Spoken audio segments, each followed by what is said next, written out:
Trump doesn't lie. Trump doesn't lie? No. No, he does not lie. No, you'll see. You'll see. You don't think Donald Trump has ever lied? No. I voted for God, guns, and my wallet. I voted for women, children, immigrants, workers. You either have to vote for Kamala or Putin. Who do you choose? Oh, definitely Putin. Putin. Really? Why? Absolutely. He's for his people. He is for his people. Would you rather vote for VP Harris? So the Republicans don't want criminals in the country, but they want one in the Oval Office? Got it.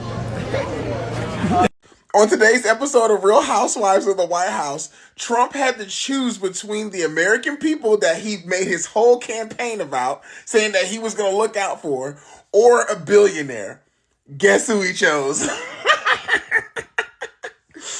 The argument was about the HB1 visas, and Trump had to either prioritize American jobs for the American people or siding with Elon Musk, who wants to hire highly skilled immigrants.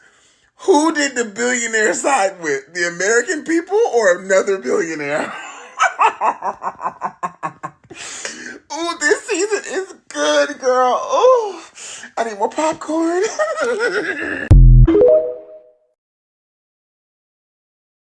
I don't care if he is in a jail cell. I am one of those people that will vote for him no matter what. Because how do you feel about the concept of law and order in general?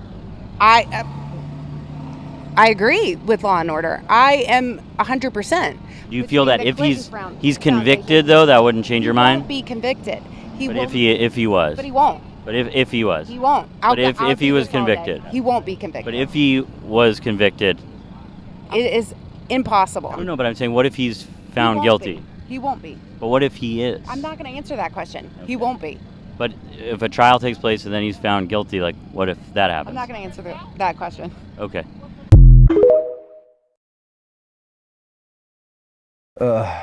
This country is a mess, and I don't know what to do. Did you support raising wages? No. Did you support unions? No. Make corporations pay what they owe? Nah. Billionaires pay what they owe? Nah. Bipartisan border deal? Trump said nah. Universal background checks? NRA said nah. Cap insulin costs? Big Pharma said nah. Did you fight climate change? It's a hoax. Did you protect reproductive freedom? Took it away. Access to inclusive books? Took it away. Coverage for pre-existing conditions? Trying to take it away. Did you at least make it easier to vote?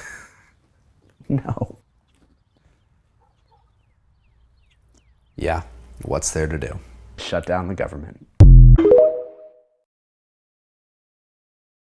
So Elon Musk just banned one of Donald Trump's most loyal supporters on X for attacking him. Here is what Laura Loomer woke up to this morning, and as you can see, her account has been suspended and banned from posting for 12 hours, to which she responded by saying, quote, "What happened?" So clearly this caught her by surprise, and it shows that Elon Musk isn't a fan of free speech when that free speech is used to criticize him. Now, to give you some context, Laura Loomer accused Elon Musk of undermining the America First agenda because he expressed support for having foreigners work at big American companies like his own, whereas Loomer believes that only Americans should work at American companies. Basically, it exposed Loomer as a racist, and it exposed Elon Musk as a guy who isn't actually aligned with the MAGA agenda. So there you have it. The feud between Musk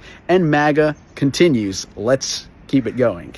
So MAGA says Kamala can't be president because her parents were immigrants, but they're fine that Trump's mother was born in Scotland?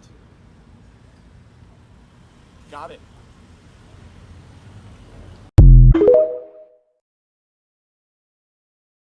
My message to incoming President Trump is that first and foremost, Canada will never be the 51st state of the U.S.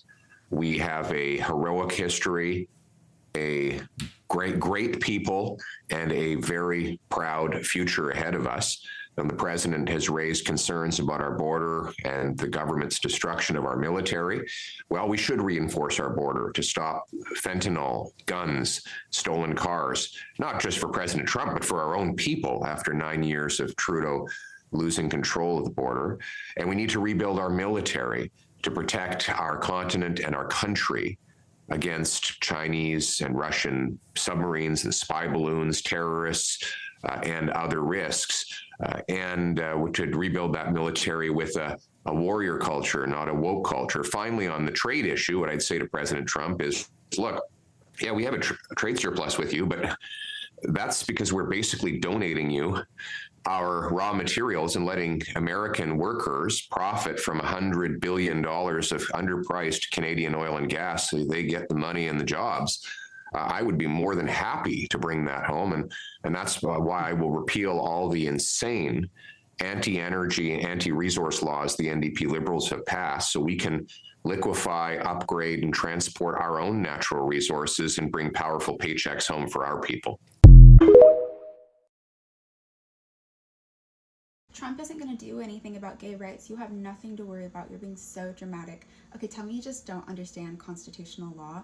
I unfortunately do. I took a law class at Bible College where I learned about the very detailed and long-term plans that conservatives have to get rid of gay rights. I unfortunately have my study guide for my law final here.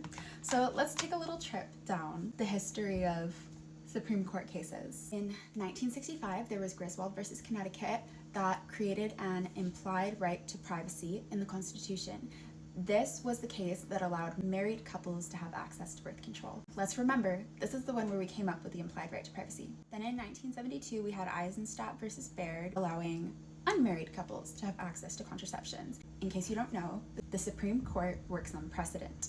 So everything is based upon A, the Constitution, and B, past rulings of the Supreme Court on the Constitution. Okay, moving on. Then we had Roe versus Wade. We all know what Roe versus Wade was.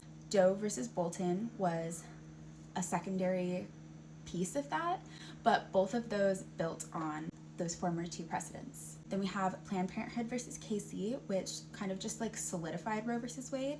We don't need to get into that too deeply. And we have Lawrence versus Texas. This one was in 2003.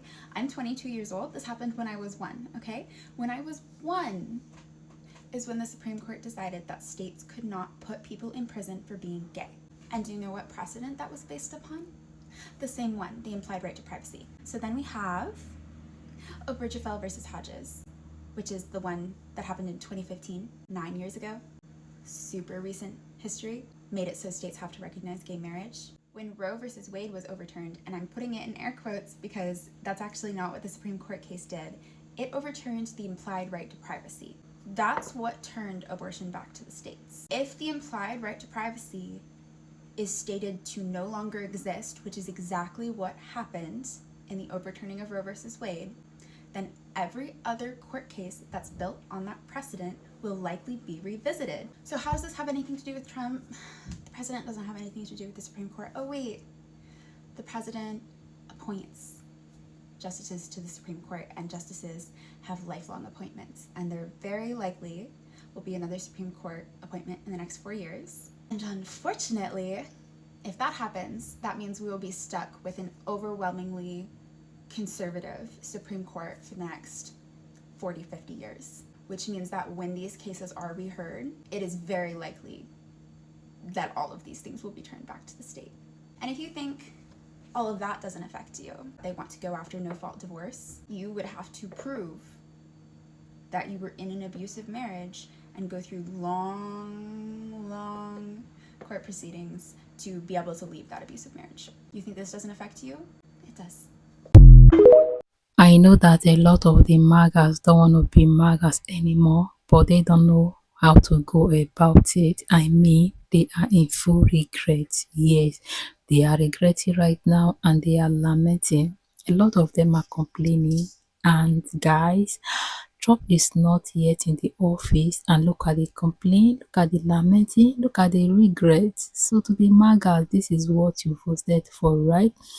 You see all these people saying, I am for Trump, I am this, I am that, I am MAGA.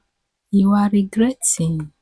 There is no way you can tell me that you are happy with all these things that are going on. It's just that you guys don't want to admit it, right? Because you guys has voted against so many things, unspeakable things. You guys use your own hand to vote it out. Well, guys, let's stay and see what is going to happen in January when Trump is finally swearing in. Tomorrow is 1st January, and I hope to see you all in January. Let's see MAGA tears. Yes, we are going to be seeing MAGA tears, right?